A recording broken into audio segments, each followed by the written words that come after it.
देवाचं नामचिंतन केल्याचा फायदा काय होतो? महाराष्ट्रामध्ये मुंबईसारखं शहर आहे आणि त्या मुंबई शहरामध्ये एक डॉक्टर होऊन गेले, ज्या डॉक्टरांचं नाव आहे डॉक्टर नीतू मांडके. डॉक्टर नीतू मांडके म्हणजे हृदयरोग तज्ञ माणूस. बाळासाहेब ठाकरेंच्या हृदयावर यशस्वी पद्धतीने शस्त्रक्रिया करणारा माणूस म्हणजे डॉक्टर नीतू मांडके. ज्या ज्या लोकांना हृदयरोग होत होता ती माणसं नीतू मांडकेकडे मुंबईला जायचे आणि बरे होऊन घरी माघारी यायचे. महाराष्ट्रातल्या प्रत्येक कानाकोपऱ्यातून लोक मुंबईला जायला लागले हृदयरोगी.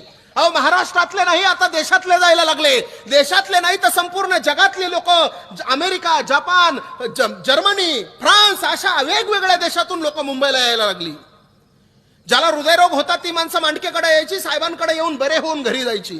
हृदयरोगावर एकमेव डॉक्टर आणि एकमेव इलाज करणारा माणूस म्हणजे डॉक्टर नीतू मांडके होता. पण नीतू मांडके साहेबांच्या जीवनामध्ये नीतू मांडके साहेबांचा एक दुर्गुण होता. नीतू मांडके साहेबांना कर्मावर विश्वास होता, पण देव त्यांना मान्य नव्हता. एक दिवशी दिल्ली सरकारनं असं ठरवलं की मांडके साहेबाचं काम चांगले. महाराष्ट्रातल्या मुंबई शहरामध्ये एक हृदयरोग तज्ञ माणूस त्या ठिकाणं नीतू मांडके साहेब आहेत. कार्य अत्यंत सुंदर आहे, महान आहे. या भारत देशाची मान त्यांच्यामुळे उंचावलेली आहे. एक काम करा, त्यांना सत्कार द्या, त्यांचा सत्कार करा, त्यांना बोलवा. म्हणून दिल्लीला बोलवण्यात आलं.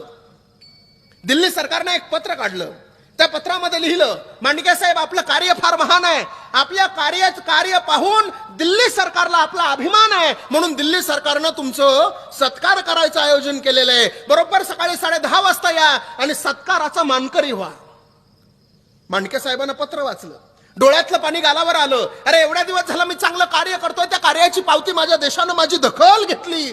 म्हणून मांडके साहेबाला आनंद झाला. उद्या सकाळी 10:30 वाजता दिल्लीला सत्कार आहे. म्हणून आज रात्री 9 वाजता मांडके साहेब विमानामध्ये मुंबईवरून बसले. विमान दिल्लीच्या दिशेने उडालं. परंतु जसा मांडके साहेबांना देव मान्य नव्हता, तसा देवाला सुद्धा साहेबांचा सत्कार मान्य नव्हता. त्या विमानामध्ये कुठलातरी बिघाड झाला आणि ते विमान एका आपत्कालीन ठिकाणी लँडिंग करण्यात आलं, उतरवण्यात आलं. जिथं विमान उतरवलं होतं तिथं घडीमध्ये पाहिलं रात्रीचे 2 वाजलेले आहेत. चौकशी केंद्राकडे गेले, इथून पुढे दिल्लीला जायला विमान किती वेळाने, तपासाअंती कळालं की इथून पुढे दिल्लीला जायला विमान 10 तासाने.